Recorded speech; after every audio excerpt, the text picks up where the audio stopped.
समस्त छात्र छात्री मान मोर सुस्वागत। जय जगन्नाथ।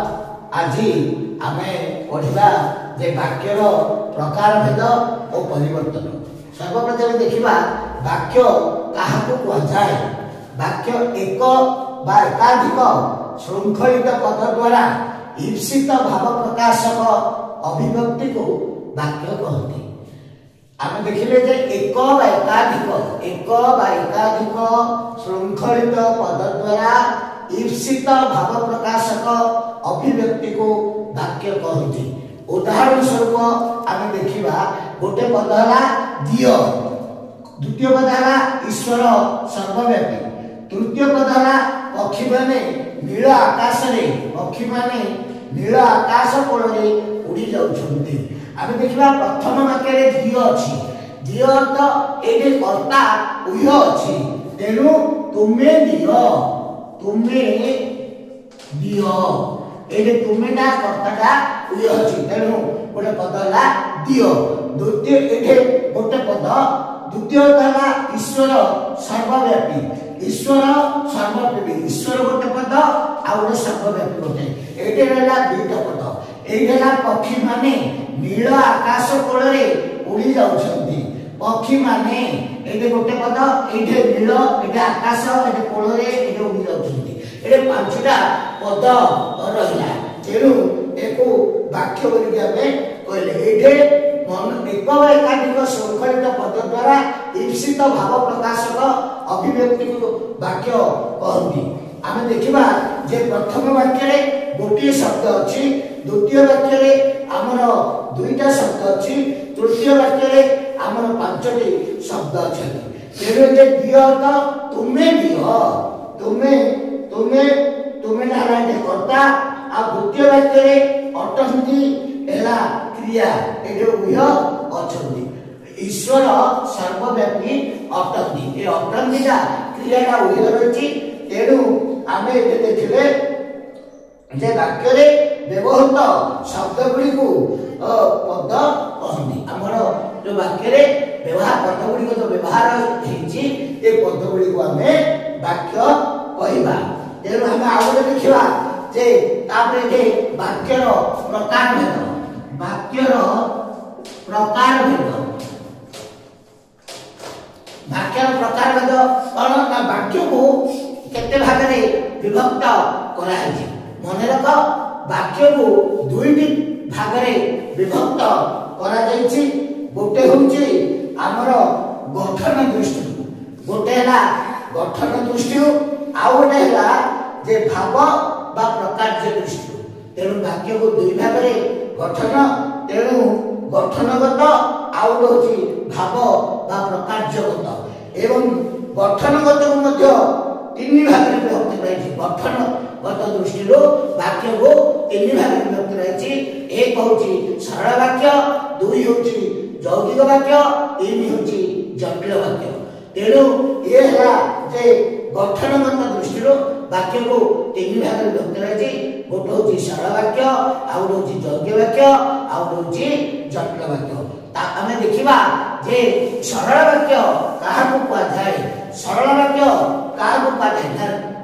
गोटे गठन दृष्टि जो वाक्य को आम तीन भाग में विभक्त करते। सरल वाक्य एक सरल वाक्य, दुई यौगिक वाक्य, तीन होउछि जटिल वाक्य। आम देखिबा सरल वाक्य काहाकू कुआ जाय, जे वाक्य गोटे मात्र समापिका क्रिया थाए, जो वाक्य गोटे मात्र समापिका क्रिया थाए ताहाकू कुआ जाए सरल वाक्य। जो वाक्य गोटे मात्र समापिका क्रिया थाए, क्रिया केते प्रकार, दुई प्रकार, गोटे समापिका क्रिया आ होउछि असमापिका क्रिया। जो क्रिया वाक्य को शेष करूछि से होउछि सरल वाक्य। समापिका क्रिया काहाकू कुआ जाए ना जो वाक्य जे वाक्य को शेष करिव से होछि समापिका क्रिया, और जे वाक्य को शेष करे नहीं से होछि असमापिका क्रिया। उदाहरण देबा आमे कोन देखबा ना आम महाविद्यालय सब छात्र छात्री एबे स्वच्छता अभियान रे अंशग्रहण करूछन्ते। एठे करूछन्ते डाला क्रिया समापिका क्रिया हाथ असमापिका क्रिया केमती हाथीटी झुली झुली जाउची एटा हाथीटी झुली झुली जाउची अर्थ झुलु झुली डाला असमापिका क्रिया एवं आउडे पद देखिबा हमें मां को हाथ रंधा स्वाद लागे मां को हाथ रंधा स्वाद लागे तृतीय उदाहरण हला जे पिलाटी खेली खेली हालिया हैला पिलाटी खेली खेली हालिया हैला एटा पिलाटी खेली खेली डाला असमापिका क्रिया हैला डाला समापिका ये वाक्य को समापन करतिबा जोगो ये हैला सरल वाक्य बा समापिका क्रिया तेनु समापिका क्रिया और असमापिका क्रिया तेनु प्रथम वाक्य रे होची करूछन्ते द्वितीय वाक्य रे होची स्वाद लागे तृतीय वाक्य रे होची हालिया हैला गोटे गोटे समापिका क्रिया ए जगह हैला हमर गोटे गोटे समापिका क्रिया किंतु असमापिका क्रियाटा जे कोन ना पिलाटी खेली खेली हालिया ए खेली खेली हैला असमापिका क्रिया एबे हम जानिले जे प्रकृति रे सरल वाक्य का जाए आउरे पुनर्बार हम बुझे दोची जे जो वाक्य रे गोटे मात्र समापिका क्रिया थाए सेही परि वाक्य को आमे कहबा सरल वाक्य ताबे द्वितीय देखिबा आमे यौगिक वाक्य ताको कहा जाउची यौगिक वाक्य होची दुई बा ततोधिक सरल वाक्य संयोग रे दुई बा ततोधिक सरल वाक्य संयोग रे जेउ वाक्य गठित होइताए ताकू यौगिक वाक्य कहा जाए यौगिक वाक्य का कहा जाए ना दुई बा ततोधिक सरल वाक्य संयोग रे जेउ वाक्य गठित होइताए ताकू यौगिक वाक्य कहा जाए एठारे ओ एवं किंतु बा की नले पुणी सिना मात्र आउ इत्यादि अवयव द्वारा वाक्य गुड़िको संयुक्त होता उदाहरण स्वरूप निज गाँ मशाणी को डर एवं पर गाँ पानी को डर निज गाँ मशाणी को डर एवं पर गाँ पानी को डर तेणु विराट कोहली शतक बाड़े मात्र भारत जितिला नहीं विराट कोहली शतक मारले मात्र भारत जितिला नहीं एवं माधुरी गीत गाइला कविता बाजा बजाइला ओ श्यामली नाचिला आउडे उदाहरण चंचल सुओ चंचल उठ प्रथम वाक्य रे एवं द्वितीय वाक्य रे मात्र तृतीय वाक्य रे ए संयोग रे सरल वाक्य गुड़िक जोड़ी होई गोटे गोटे वाक्य गठित होची चतुर्थ वाक्य रे ओटा इधे उहे रहची तेणु एला यौगिक वाक्य आमे तृतीय रे देखिबा जटिल वाक्य काहको कहा जाए देखो परस्पर निर्भरशील दुई बा ततोधिक खंड वाक्यर संयोग रे गठित वाक्य को जटिल वाक्य कहा जाए एवं उदाहरण स्वरूप जहार ताहार जेबे तेबे जेतेबेले सेतेबेले जहा ताहा जे से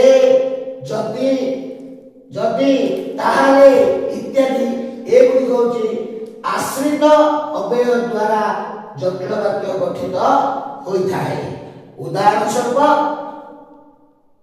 चाष जहार आनंद ताहार ये सेई झियो कमा काली जे पानी रे बुड़ी जाइथिबा पिलाटी को उद्धार कला तृतीय वाक्य ला जेते बेले परीक्षा पाखे आसे कमा सेते बेले मदन बहिपत्र अंडाले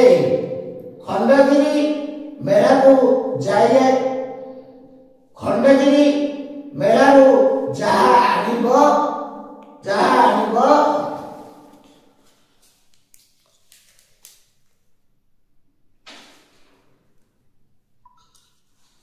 ଖଣ୍ଡଗିରି ମେଳାରୁ ଯାହା ଆଣିବ ଦବ।